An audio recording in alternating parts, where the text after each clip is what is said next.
Good morning to all of you. मैं हूं पवन कुमार। आज चर्चा करते हैं ब्रूनर के संज्ञानात्मक सिद्धांत की। जेरोम सेमोर ब्रूनर अमेरिका के मनोवैज्ञानिक थे। इन्होंने 1960 में अपनी शिक्षा की प्रक्रिया नामक पुस्तक लिखी। इसमें ब्रूनर ने गणित पढ़ाने संबंधी प्रमेयों का निर्माण किया और शिक्षण सिद्धांतों को विकसित किया। ब्रूनर के अनुसार शिक्षण सिद्धांत का संबंध इस बात से है कि शिक्षक क्या सिखाना चाहता है। इसका संबंध अधिगम की व्याख्या के बजाय विकास से है। संज्ञानात्मक सिद्धांत जीन पियाजे का भी है, ब्रूनर का भी है और विगास्की का भी है। तो इनमें तीनों मनोवैज्ञानिकों ने अपना संज्ञानात्मक सिद्धांत दिया है। और ये ब्रूनर महोदय जो अपने संज्ञानात्मक सिद्धांत में कह रहे हैं, तो इन्होंने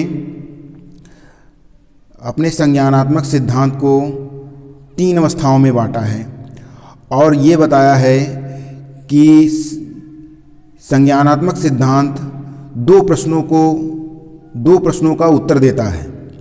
पहला, नवजात शिशु से लेकर 12 वर्ष के बच्चों का मानसिक विकास कैसे होता है। दूसरा, शिशु अपनी अनुभूतियों को किस प्रकार मानसिक रूप से अभिव्यक्त करते हैं। ब्रूनर ने अधिगम की जो परिभाषा दी है, अधिगम एक लक्ष्य केंद्रित क्रिया है जो अधिगमकर्ता की जिज्ञासा को शांत करती है। अब चर्चा करते हैं ब्रूनर के संज्ञानात्मक विकास की 3 अवस्थाएं कौन कौन सी हैं, उनमें क्या क्या विशेषताएं रही हैं। पहली अवस्था है क्रियात्मक अवस्था। क्रियात्मक अवस्था इनएक्टिव स्टेज। क्रियात्मक अवस्था जन्म से मानी जाती है।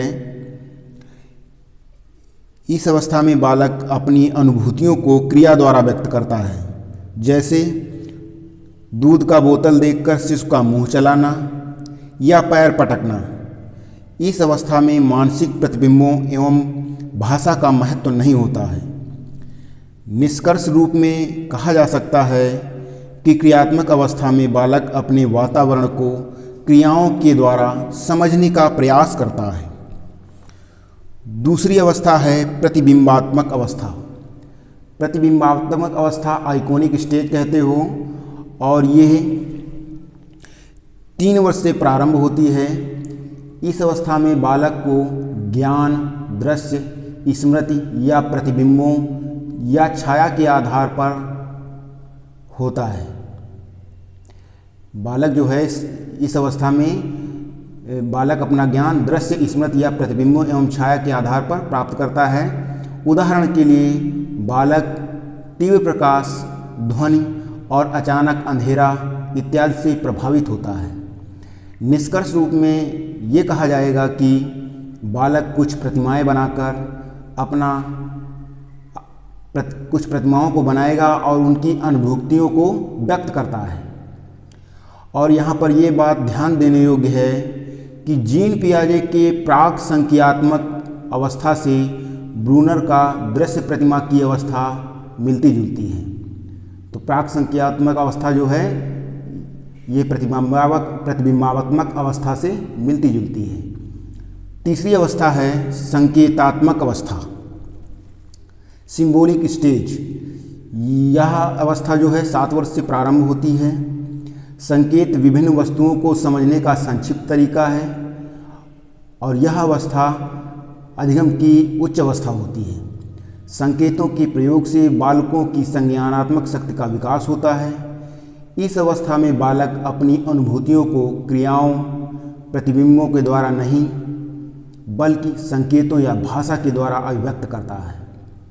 कहा जाता है कि जे एस ब्रूनर के संज्ञानात्मक विकास एक निश्चित क्रम में होता है, जैसे बालक के चिंतन का क्रमिक विकास, क्रिया, मानसिक प्रतिबिंब तथा अंत में संकेत और शब्दों द्वारा।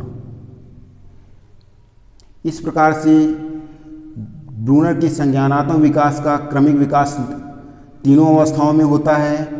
पहली अवस्था है जो क्रियात्मक अवस्था, इसमें क्रियाओं द्वारा व्यक्त होता है।